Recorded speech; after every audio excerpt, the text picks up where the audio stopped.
Assalamualaikum warahmatullahi wabarakatuh. Hari ini kita akan membahas tentang ego dan idealisme dalam bisnis. Dua hal inilah yang seringkali saya temui dalam mengembangkan sebuah bisnis. Nggak hanya hal teknis ya. Sebelumnya perkenalkan, saya Chandra Adi Wibowo.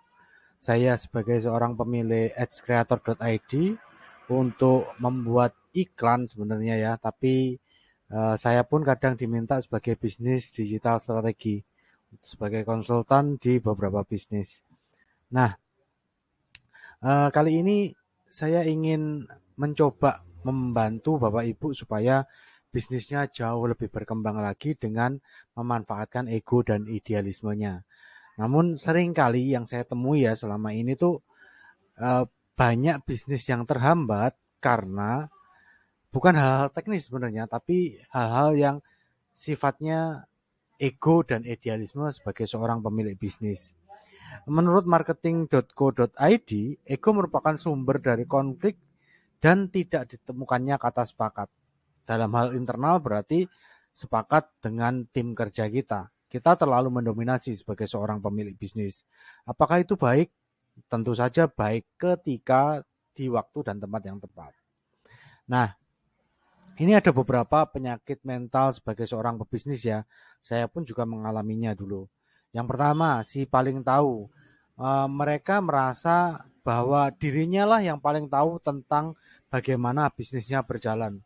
Karena sebenarnya berbeda ya antara paling tahu bagaimana bisnisnya berjalan dan bagaimana mengembangkan sebuah bisnis. Itu dua hal yang berbeda. Jadi ketika kita mempunyai mindset si paling tahu, jadi yang paling tahu dalam bisnis kita nggak akan berkembang. Terus kemudian si paling benar ini berarti kitanya merasa bahwa semua pendapat kita, semua pemikiran kita itu selalu benar. Padahal belum tentu juga kan. Kita hidup dalam dunia dengan penuh kemungkinan. Dan yang ketiga ini yang paling sering nih, terutama yang pemula-pemula yang masih idealismenya terlalu tinggi ya, si paling jago. Orang merasa paling ahli dalam menjalankan bisnisnya. Jadi ketika kita sudah merasa paling ahli dalam menjalankan bisnis ini, kita akan susah lagi untuk naik ke level selanjutnya. Kita akan stuck di gini-gini aja. Jadi saran saya segera sadari bahwa kita memang sedang ada penyakit mental sebagai seorang pemilik bisnis ya, itu memang ada dan memang banyak terjadi. Tapi kita harus sadari itu dan kita perbaiki. Nah, gimana caranya? Seharusnya sebagai seorang pemilik bisnis ya, kita itu fokus sama tujuan akhir kita aja mau kemana. Eh, Kita harus fleksibel terhadap jalan dan caranya. Yang penting kita sampai ke tujuan nih, karena selalu ada orang yang lebih baik dari kita. Kalau mindset kita sebagai seorang pebisnis, kita harus mengelilingi diri kita dengan orang-orang yang lebih hebat, lebih jago, lebih ahli dari kita. Itu mindset seorang pebisnis. Beda kalau mindset sebagai seorang profesional atau cuma penjual saja. Jadi ya kitanya yang berperan besar ketika kita punya kepentingan yang lain, bisnisnya kita tinggal, ya semuanya jadi berantakan ya. Nah, ketika kita membuat sebuah bisnis, berarti kita membuat sebuah sistem kerja dan sistem tentang sumber daya manusianya. Itu nanti ya, kita bisa membuat rincian bagaimana bisnis kita bisa bekerja tanpa kehadiran kita 100%. Tetap kita akan hadir karena kita sebagai pemilik bisnisnya ya, tapi tidak 100%. Terutama bagaimana caranya kita mengakomodir ego dan idealisme kita nantinya di bisnis kita.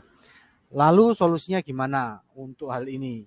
Yang pertama, kalau mau bisnisnya maju, apapun bisnisnya ya, baik itu digital maupun offline, tetap sama aja. Yang pertama harus memang kendalikan ego dan idealismenya di tempat dan waktu yang tepat. Itu kita perlu garis bawahi karena ego dan idealisme ini penting sebagai seorang pemimpin, tapi harus di tempat dan waktu yang tepat. Oke? Terus yang pertama, caranya, yang pertama tuh ketika kita dapat informasi, kita terima dulu, jangan dianalisa, jangan dipatahkan terlebih dahulu. Biarin aja informasi itu mengalir ke dalam diri kita, ke dalam pikiran kita.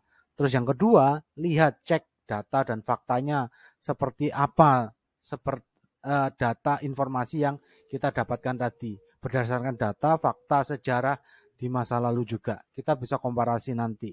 lalu buat daftar solusinya. Jadi solusi itu tidak harus langsung jadi ya, kita buat daftar-daftarnya solusi dulu. Nggak masuk akal juga nggak apa-apa. Tapi yang penting otak kita sudah terbiasa melihat data, fakta, dan sejarah yang ada untuk membuat checklist solusi. Itu penting. Yang ketiga, baru kemudian ambil keputusan dari checklist data tadi, baru kita ambil keputusannya. Kira-kira mana yang masuk akal, kira-kira mana yang bisa segera diterapkan. Tapi selalu lakukan tes dan ukur ya dalam pengambilan keputusan ini. Karena keputusan kita itu tidak bersifat absolut. Bisnis apalagi ya selalu berubah-ubah dari waktu ke waktu. Jadi selalu lakukan tes dan ukur. Jadi intinya kita sebagai seorang manusia harus lebih baik daripada hari kemarin. Itu fungsinya kita sebagai seorang pemimpin bisnis. Kendalikan ego kita, kendalikan idealisme kita. Insya Allah bisnisnya berkembang. Terima kasih. Wassalamualaikum warahmatullahi wabarakatuh.